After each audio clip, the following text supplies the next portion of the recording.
Welcome back to Boruto Anime Review, episode number 109. This one I'm viewing the 110th episode of the series, the Steam Ninja Scrolls, the Reviving Hot Springs. Now, normally, because I did One Piece previously, that would do Super next. The site I used didn't upload the episode, so went straight to Boruto. Okay, this episode picks up where last week's episode left off, with us talking about the Reviving Hot Springs. Murray basically questioned a bit, and then she leaves the hot spring she's in, and she basically she dries herself off, puts on a robe, thinks about it for a little bit, and then of course you see briefly, and of course she's basically the whole episode with Tatsumi, and she briefly leaves, Kakashi and Guy behind, and they go to this reviving hot springs. Okay, so they go there, they find the place via, Tatsumi's map. They come across a fork which you know anything about. They go to the left and they go straight to the hot springs. Well, thanks to this woman they just randomly came across, like, hey, I was able to see my brother. And of course she says, like, and Mari's like, yeah, she's very speculative exactly what this person is. She's basically very suspicious of this woman, the stuff she says, and because she said he went to visit her brother. Okay. Went there and they come across a guy who looks like he has a veil over his face. Why would a guard have a veil over his face? That's quite bizarre. Then, of course, we get inside. It says, okay, apparently these people need there for a month, and they apparently need 20 people for this. Okay. And then they come across the leader of this thing called Rakin. And, okay, now I'm getting little hints that something is really wrong here. I mean, the way these people's cloaks are is that it looks very similar in style of design as the Akatsuki robes. Yes, very similar in style especially with the Elvis collar thing. That was kind of weird. And of course, you see Lorankin's ring is basically a triangle. I'm gonna spoil basically what this thing is a little bit later. So he talks about somehow he was able to master a forbidden jutsu. What jutsu is it? The reanimation jutsu. The stuff that's and of course they mention stuff that happened in the Fourth Great Ninja War. And of course he mentions a certain person, which I know is freaking Kabuto. He's the one who did this. He brought back like 100 people. Yes, he brought back 100 people via this reanimation jutsu. A lot of it, even in filler episodes, he loved doing this. And he said, oh yeah, we need to sacrifice life. And oh yeah, and he was not the first person to use this jutsu. It was Orochimaru. But he fails to mention one thing. This jutsu was developed by the second Hokage. Yes. So we have this group. Basically, it's an odd-looking group. It's like a bunch of random women, two of whom basically have designs based on characters we've already seen in the series. One looks like, I saw this character, and I watched the dub for this late last year for this, where in Season 7 of Shippuden, there's this filler arc featuring this girl who has basically this forbidden jutsu weapon that basically destroys an entire city.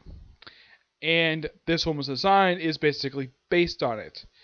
Yes, as for why they went for this design, I have no idea. There's even a character who's basically they use the design for Tenten. They like this. It's basically Tenten's design from part 1, except they recolored the top purple. When you look at this character, oh look, it's Tenten, even though we just saw her a few episodes before and she's actually older than this. Yeah, I have no idea why they did this for. Okay, so they go into Steam. They put on this robe to go on this thing where they apparently talk to their dead relatives. Okay. Versus the random girl, and then it's Tatsumi talks to her mother. Well, the random girl talks to her friend, Tatsumi goes to talk to her mother, and of course she also asks, like, the whole thing of how they bring people back, which the guy basically has no problem explaining. Of course, that's when he explains reanimation jutsu stuff. And, of course, then she later on basically is kind of forced to volunteer to participate in this. Like, she doesn't say she wants to volunteer. It's like, who wants to say next? And he just walks over to her, and he says, would you like to try? And he's like, your name? Mary Saratobi. It's my father, Ashra Saratobi. And he's basically he raised an eyebrow at that. And as we see his upside down triangle ring.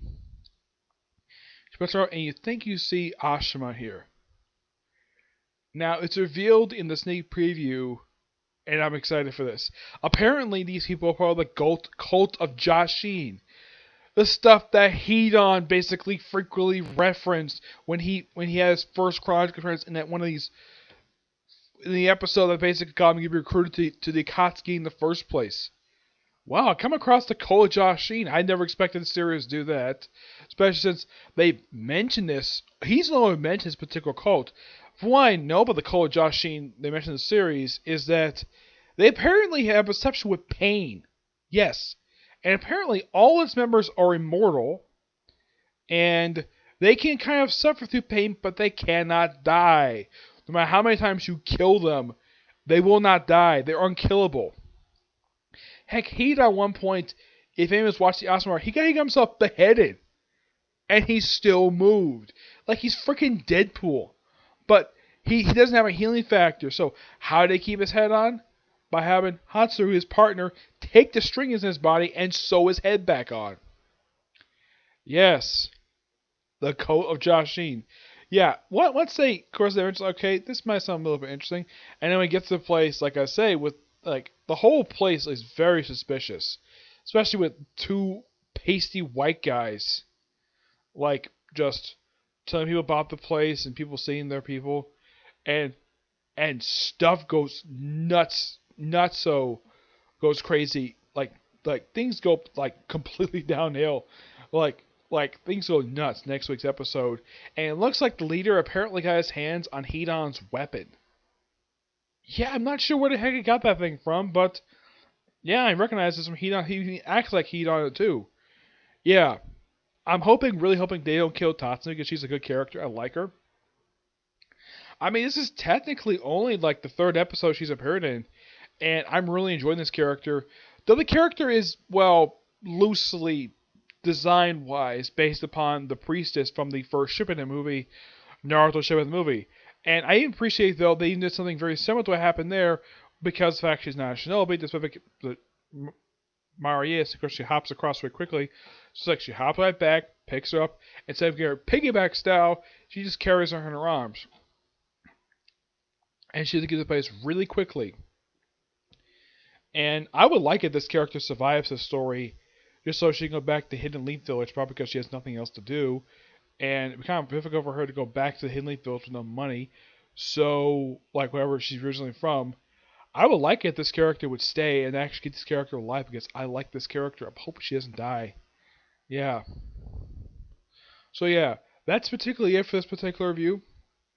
I'm looking forward next week because it looks very interesting. Yeah, and here's something really weird about the series right now. Apparently, for some reason, they actually kept the title of this thing hidden. Now, I knew about the first 5 episodes of this arc. Basically, they actually leaked this stuff online, the titles. But the last episode, they kept hidden for some reason. And at least, well, the next one's called Mari's King. And of course, well, she says she's going to ask her father about who is the king for Shogi. Like, I know what the answer is. It's children. Yep. Of course, some people probably suspect it's the Okage. And this is mentioned by Shikahamaru that thought it could be the Okage. Nope, it's actually the children. Yep. I'm looking forward to seeing exactly what goes down next week. Because next week is making me so excited. I just cannot wait. Though I have to wait 1 week for this next week's episode.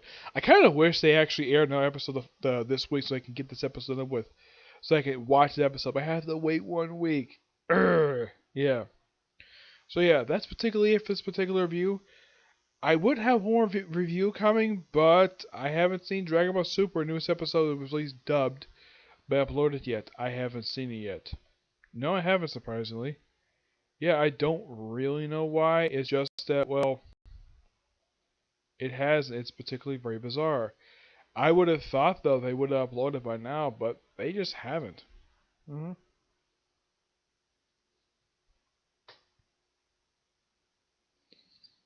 Let's take a look here.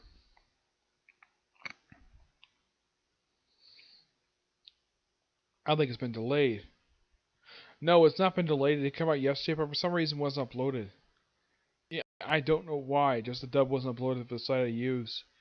Yeah, they uploaded the wrong thing for it, so I may have to wait till tomorrow to figure out what the heck happened with this episode.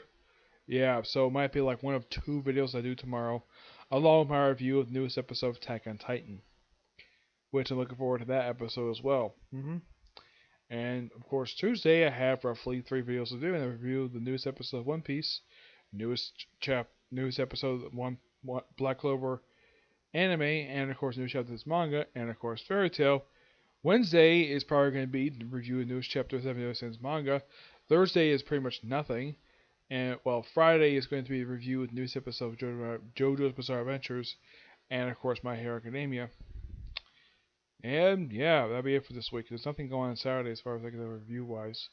But yeah, so that's particularly it. So until I see you next video, bye.